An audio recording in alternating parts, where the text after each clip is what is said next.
بسم اللہ الرحمن الرحیم۔ محترم ناظرین السلام علیکم۔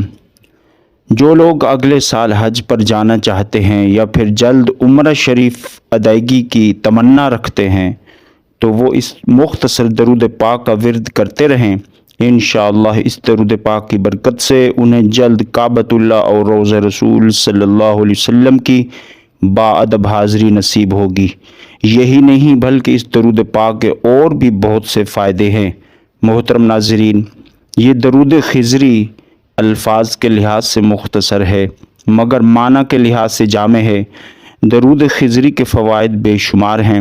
سب سے بڑا فائدہ یہ بیان کیا جاتا ہے کہ اس درود شریف کو پڑھنے والا حضور نبی کریم صلی اللہ علیہ وآلہ وسلم کا غلام بن جاتا ہے اور دین و دنیا میں اسے کسی چیز کی کمی نہیں رہتی اور وہ سکون کی دولت سے مالا مال ہو جاتا ہے۔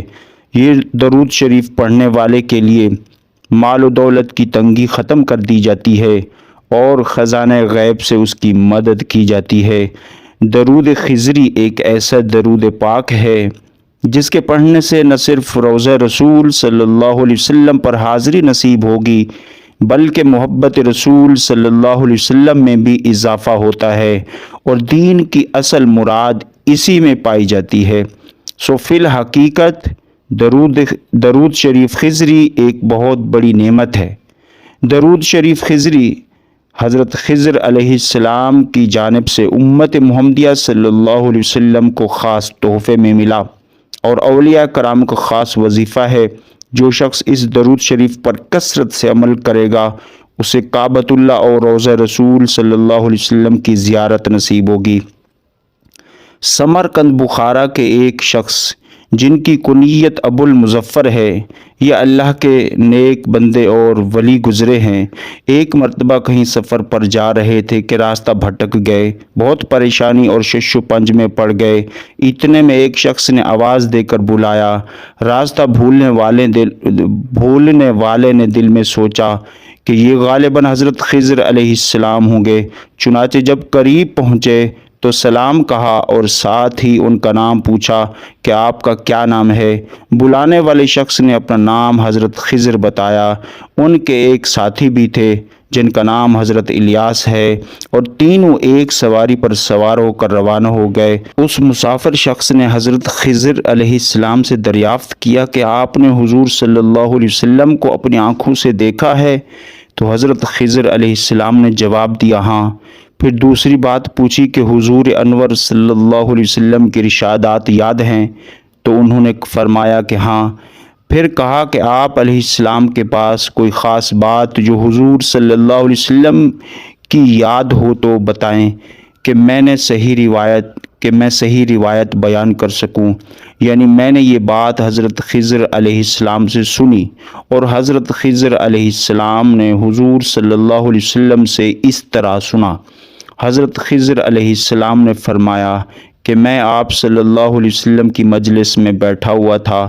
آپ صلی اللہ علیہ وسلم نے فرمایا کہ جو انسان دل کا کینہ، دل کا میل، غصہ، حسد، بغض وغیرہ اس طرح کی ایسی بیماریوں کو دور کرنا چاہتا ہو تو وہ اس درود خضری کو کثرت سے پڑھے تو اللہ تعالیٰ اس درود پاک کی برکت سے اس کی یہ ساری کمزوریاں، بیماریاں دور فرما دیں گے۔ اور وہ درود پاک یہ ہے جس کو درود خضری بھی کہا جاتا ہے۔ صلی اللہ علی حبیبہ محمد وآلہ واصحابہ وسلم۔ درود خضری حضرت امام ربانی مجدد الفسانی شیخ احمد سرہندی رحمۃ اللہ علیہ کے فرمودہ اور درود شریف میں بیان کیا جاتا ہے جو کہ منبع فیوز و برکات ہے۔ یہ تمام درود شریف اسم اعظم کا درجہ رکھتا ہے۔ بارگاہ رسالت صلی اللہ علیہ وسلم کا منتخب شدہ اور پسندیدہ ہے۔ قرب مصطفی صلی اللہ علیہ وسلم اس درود شریف کا پڑھنے والا نصیب پاتا ہے۔ اولیاء نقش بند کا مجاہدہ اور وظیفہ بھی یہی درود شریف ہے جس سے پہلے ہی روز قرب مصطفیٰ صلی اللہ علیہ وسلم سے نواز دیا جاتا ہے۔ یہ درود شریف پڑھنے والے کی تربیت نبی مکرم صلی اللہ علیہ وسلم سے براہ راست ہوتی ہے یا وہ حضرت خضر علیہ السلام کی زیر تربیت دے دیا جاتا ہے۔ حضرت خضر علیہ السلام نے صاحب درود صلی اللہ علیہ وسلم سے درود خضری کی اجازت مانگی اور حضرت میاں شیر محمد نقش بندی شرق پوری رحمۃ اللہ علیہ کا اس درود شریف سے وابستگی کا یہ عالم تھا کہ آپ روزانہ 5000 مرتبہ درود پاک پڑھتے اور پڑھاتے تھے۔ درود شریف پڑھنے والوں کو وہ محبت اور خوشی کی نظر سے دیکھتے تھے اور اسے فرشتہ سمجھتے تھے۔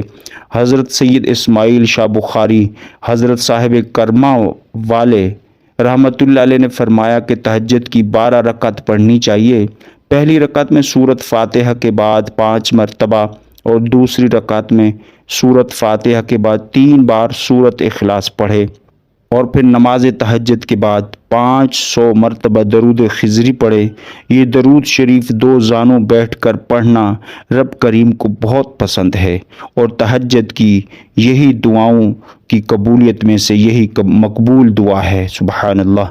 درود خضری کو اگر روزانہ بعد نماز فجر ایک بار پڑھ کر پانی پر دم کر کے تمام بچوں کو نہار منہ پلا دیا جائے، بچے فرما بردار اور نیک ہوں گے۔